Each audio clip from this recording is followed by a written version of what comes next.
नमस्कार दोस्तों, मैं हूं सीमा बोरा। दोस्तों, आज हम आपको एलर्जी की समस्या को दूर करने वाले कुछ लाभकारी अभ्यास बताएंगे।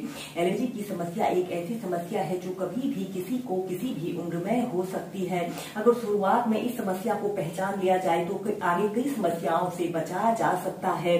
दोस्तों, एलर्जी को हम सिंपल लैंग्वेज में समझ सकते हैं कि बाहरी तत्वों के प्रति शरीर की अति संवेदनशीलता एक समस्या है। अगर आप कुछ योगाभ्यासों और प्राणायामों को अपनी दिनचर्या में शामिल करते हैं तो आप चाहे आपको मौसमी एलर्जी हो या फिर बारहमासी एलर्जी की समस्या को दूर कर सकते हैं और फिट और हेल्दी लाइफ जी सकते हैं। सबसे पहला अभ्यास हम करेंगे भस्त्रिका प्राणायाम।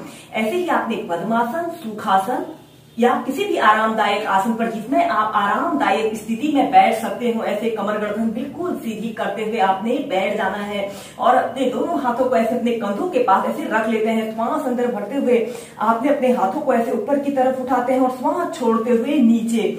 ऐसे ही आपने इस अभ्यास को मध्यम गति के साथ कम से कम स्टार्टिंग में 20 से 25 बार प्रैक्टिस करें। फिर इसका अभ्यास क्रम बढ़ाकर आप 40-50 तक प्रैक्टिस कर सकते हैं। एक बार कर लें। ऐसे अपने दोनों हाथों को ऐसे कंधों के पास रखें और श्वास अंदर भरें।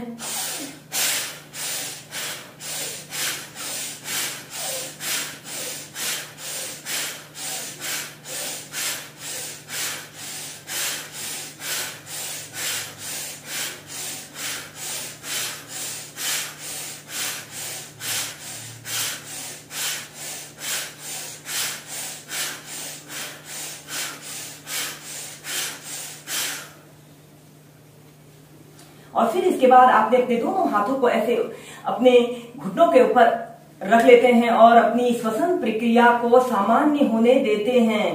जब आपकी श्वास प्रक्रिया सामान्य हो जाए तो फिर इस अभ्यास को आप फिर करें।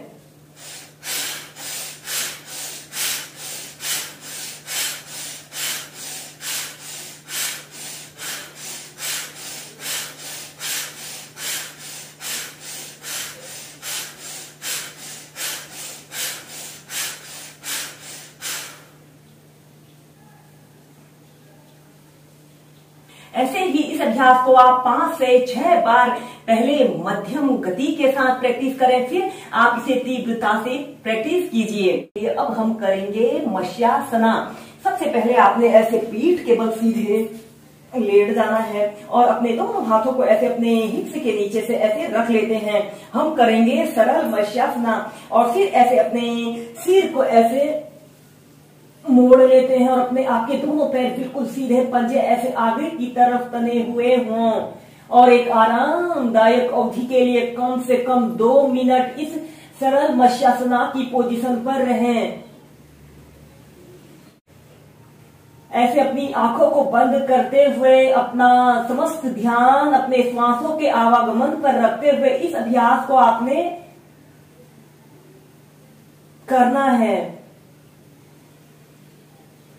और फिर ऐसे अपनी गर्दन को सीधा कर लेते हैं। ऐसे ही सरल मत्स्यासना को आप 2 से 3 बार होल्ड करके प्रैक्टिस करें। ये अब हम करेंगे हलासना। सबसे पहले आपने ऐसे पीठ के बल सीधे लेट जाना है और अपने दोनों हाथों को ऐसे अपने थाइस के पास ऐसे रख लेते हैं और श्वास अंदर भरते हुए ऐसे अपने दोनों पैरों को ऐसे 90 डिग्री के एंगल में ऐसे उठा लेते हैं। कुछ देर ऐसे ही रुकते हैं और फिर इसके बाद आपने ऐसे अपने दोनों पैरों को पीछे ले जाते हैं। आपके दोनों पैर बिल्कुल सीधे, पंजे जमीन को स्पर्श कर रहे हों।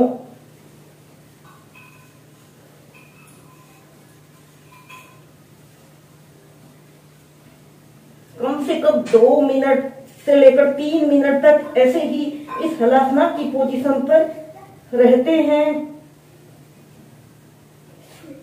Normal breathing. अपने दोनों हाथों को ऐसे अपने पीठ के पीछे से ऐसे इंटरलॉक कर लेते हैं और फिर धीरे धीरे ऐसे सेंटर में आ जाते हैं। ऐसे ही इस अभ्यास को आप 2 से 3 बार प्रैक्टिस कीजिए। दोस्तों इसके बाद हम नेक्स्ट अभ्यास करेंगे कर्ण पीड़ासना और श्वास अंदर भरते हुए ऐसे अपने दोनों पैरों को ऐसे 90 डिग्री के एंगल में ऐसे उठा लेते हैं और फिर इसके बाद आपने अपने शरीर का समस्त भार अपने कंधों पर ऐसे रखते हुए ऐसे शोल्डर स्ट्रेंथ की पोजीशन पर रहते हैं। ऐसे आपके दोनों पैर बिल्कुल सीधे, पंजे ऊपर की तरफ तने हुए हों।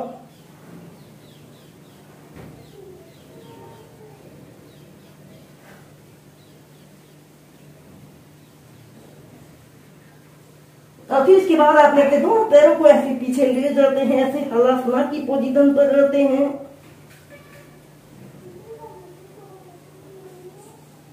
कुछ देर ऐसे ही हलासना को कर रहे हैं और फिर अपने दोनों हाथों को ऐसे अपने घुटनों के पास ऐसे रख लें और ऐसे अपने घुटनों को ऐसे अपने कानों के सुनी स्पर्श कराने की कोशिश करें। जितना आप कर पा रहे हैं अपनी फ्लेक्सिबिलिटी के अनुसार ही कीजिए।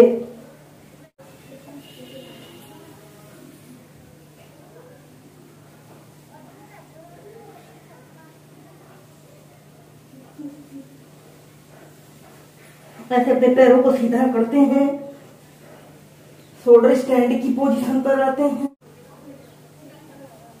और फिर धीरे धीरे से सेंटर में आ जाते हैं।